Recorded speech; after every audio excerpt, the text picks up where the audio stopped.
sums that up. He says, the revolt failed of accomplishing the immediate purpose of its author. Of course, it was like all the other slave rebellions, it was suppressed by military means. Yet, by it a further wound was dealt to slavery, which accelerated its destruction. For it demonstrated to the imperial legislature that amongst the Negroes themselves, the spirit of freedom had been so widely diffused as to render it most perilous to postpone the settlement of the most important question of emancipation to a later period. The evidence taken before the Commission of the two Houses of Parliament made it manifest that if the abolition of slavery was not speedily effected by the peaceable method of legislative enactment, the slaves would assuredly take the matter into their own hands and bring their bondage to a violent and bloody termination.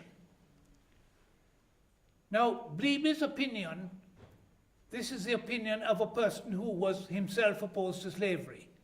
But here is the opinion of somebody on the other side, a military officer who was involved in the suppression of that rebellion, who comes to, in other language, much the same conclusion.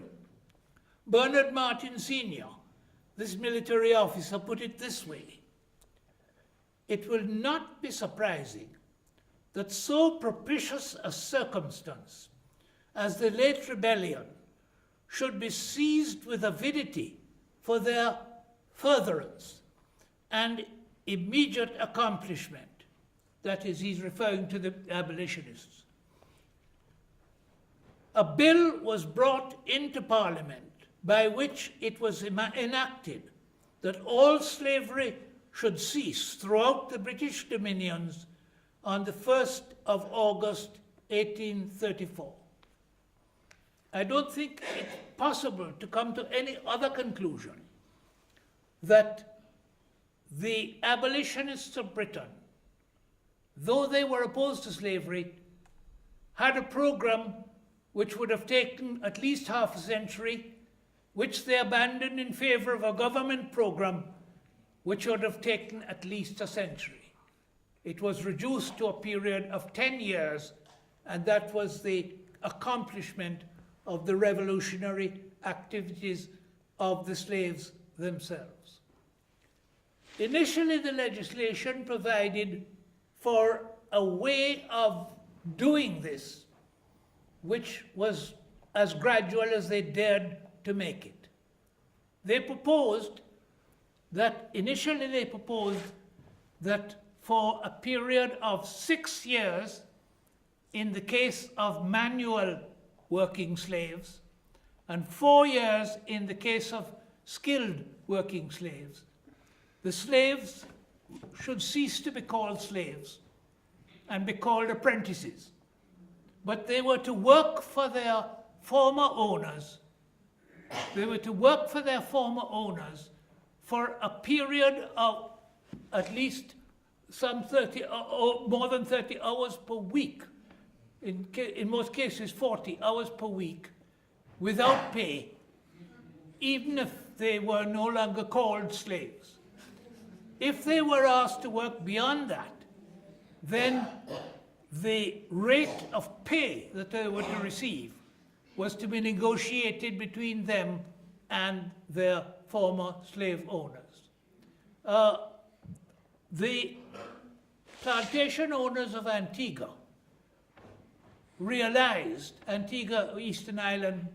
Eastern Caribbean island, realized that this would be an unworkable situation, that it wouldn't be properly understood, that the slaves, ex-slaves would resist it, and the legislature in Antigua decided to proceed immediately to full emancipation and not go through this period of apprenticeship. In Montserrat, a similar proposal was lost on the casting vote of the Speaker of the Assembly. But elsewhere, they tried to implement this scheme. They had to, however, on the recommendation of the British government, in the light of a legal decision, they had to reduce the 6-year period to 4 years. So the period was to be 4 years of apprenticeship, and slavery was to be totally abolished on the 1st of August, 1838. It didn't work, really. Everywhere there was resistance. There was, in St. Kitts, the highest level of resistance. They actually broke out in rebellion, but that was the situation, that the apprenticeship system was collapsing of its own accord, and abolition of slavery became complete in 1838. Now, it is really very noticeable that in the propaganda, in the publicity in which we celebrate the abolition of the slave trade in this year, and generally speaking, talk about the abolition of slavery itself, that all the credit is given to British abolitionists, particularly William Wilberforce is the hero, and no mention is made of the part played by the revolutionary action of the slaves themselves. And it wasn't until our Caribbean territories achieved political independence that we began to see a recognition of the part played by the slaves themselves. In Jamaica, the legislature eventually devised something which was called national heroes and heroines.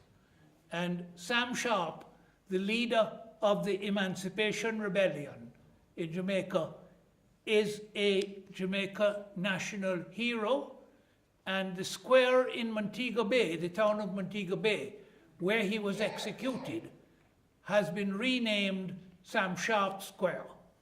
Another Jamaican who was honored was the